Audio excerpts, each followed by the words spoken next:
Hello, good evening, and welcome to Soothing Pod's Sleep Stories. My name is Joe, and I'm going to tell you a wonderful story that will lull you into a peaceful and restful sleep.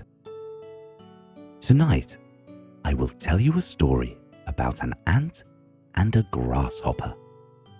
But before we continue, let's take a moment to get our bodies relaxed and comfortable. Get yourself into a comfy position in your bed. If it's cold, make sure to put a blanket over you. Now, are you snug and cozy?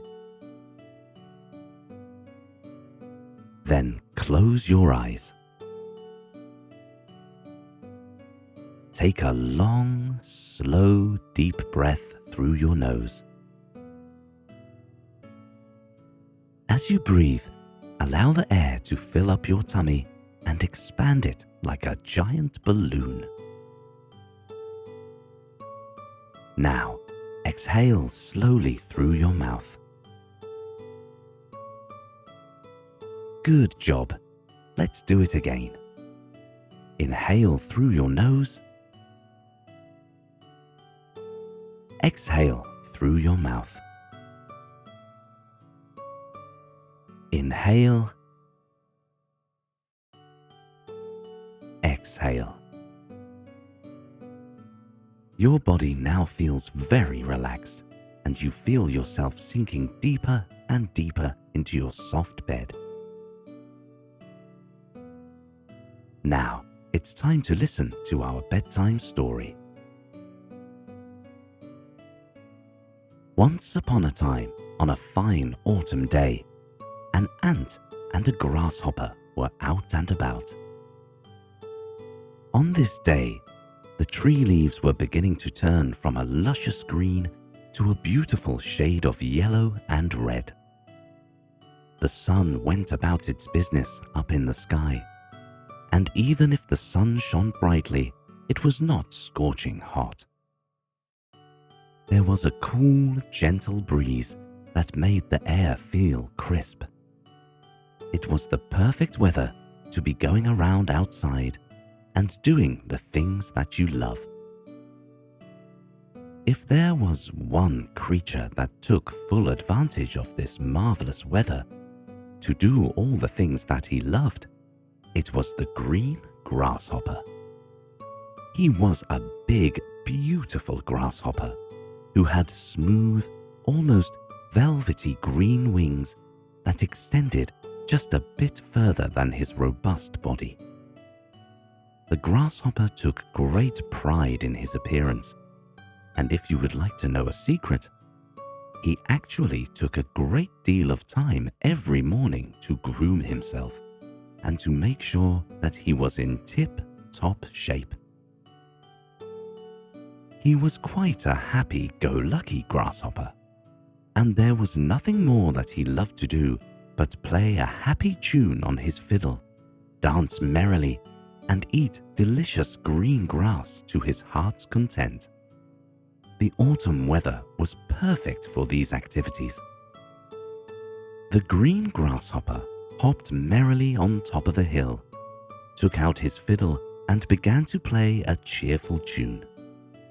He hummed and stamped his foot to the beat of the music. His head bobbed up and down to the rhythm of the songs. As soon as he was finished playing, he put his right hand on his stomach and took a long, low bow. "Thank you, thank you," he exclaimed, as he imagined that he was bowing to a big audience. "I take requests."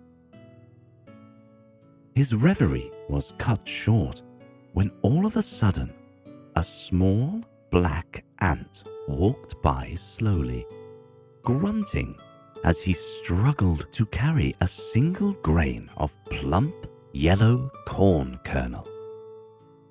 "Excuse me, worker ant coming through," he called to the grasshopper. The grasshopper was amused by the sight of the small ant who tried to carry a kernel of corn 10 times his size as he moved aside to let the ant pass. He didn't know if he should laugh or feel sorry at such a sight.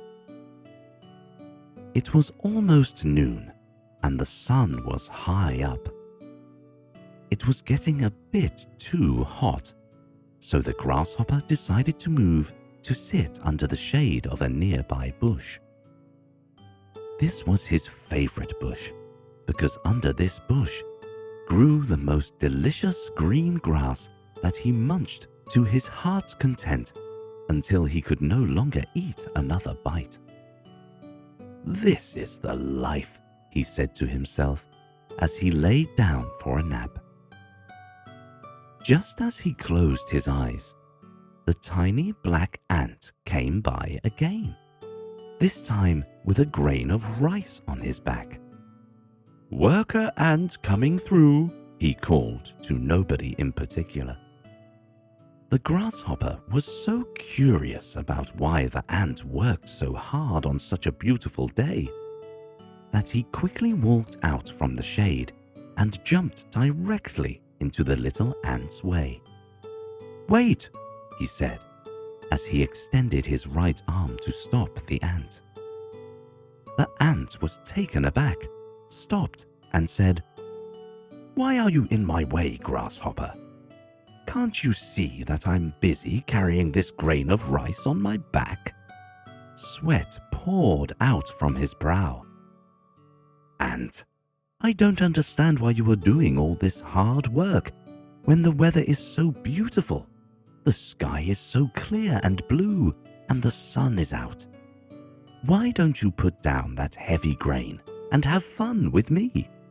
Grasshopper, believe me, I would love to go and play around like you, but it's autumn now, and it's time to store food for the winter. The freezing winter is just around the corner, and the food won't be as plentiful as it is now.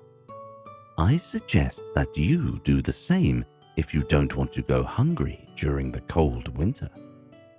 The grasshopper stopped and thought long and hard about the ant's answer. Then he said, "I know that, ant, but winter is still so far away. There is lots of time to store food.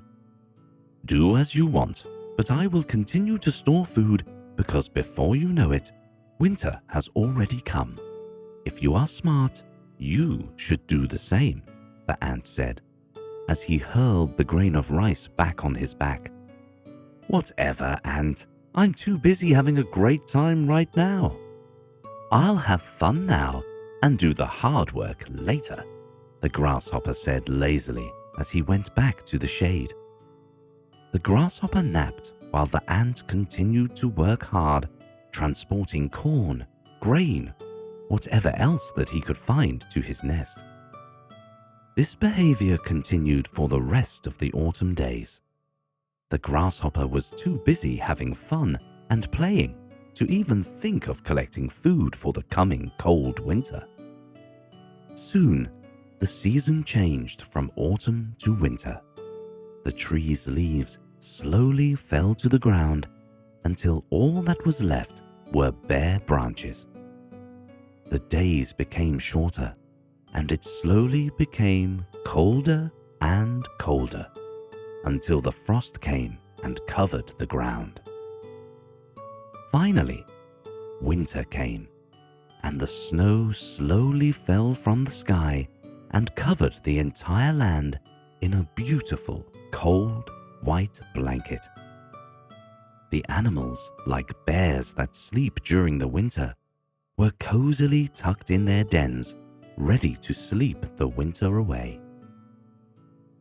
The ant, who spent the entire autumn collecting food, was entirely secure in his warm, cozy nest underground. His warehouse was bursting with food that he had collected during autumn. He felt secure in the fact that he had more than enough food stored to last him all winter long. The ant took a bite of an apple from his supply and munched happily. He stoked the fire in his fireplace. The grasshopper, who spent the entire autumn frolicking, found himself in the middle of the freezing snow. He was cold and hungry, but because it was so cold, no grass grew for him to eat. He regretted that he didn't take the ant's advice to store food when there was still time. Now it was too late. The grasshopper knew that the ant had worked hard to store food, so he covered himself with a thin leaf that he found floating in the wind and braved the deep, icy snow. He trudged towards the burrow where the ant lived. He knocked weakly on the door. The ant wondered who was out in the freezing blizzard and opened the door to see a cold, shivering, and extremely hungry grasshopper on his doorstep. "Please, Ant, I know that I don't deserve it, but be merciful towards me. I am so cold and so hungry. Please give me something to eat and let me warm myself in your cozy fireplace," the grasshopper said, his teeth chattering in the cold. The ant looked at the grasshopper's pitiful state and said, "I know that you don't deserve it, but I will help you this one time. But you must promise me that you will not be lazy next season and work hard to collect your own food for the winter." "I promise. You have my solemn word," the grasshopper said, feeling grateful and relieved that the kind ant had taken pity on him. So, the ant shared his food and his home with the grasshopper all winter long. The grasshopper, in turn, was a wonderful guest in the ant's burrow. He helped clean the house and entertained the ant with music and stories all winter long. There was never a dull moment during the winter with the grasshopper. True to his word, after the harsh winter passed and spring finally came, the grasshopper learned his lesson. He spent the summer singing and playing, and the entire autumn working hard with his new best friend, Ant. From that time on, the grasshopper learned the value of hard work, and so he was never hungry again. I hope that you enjoyed this story as you drift off to dreamland. Have a good night's rest, and I'll be with you for another lovely story tomorrow. Sweet dreams and good night.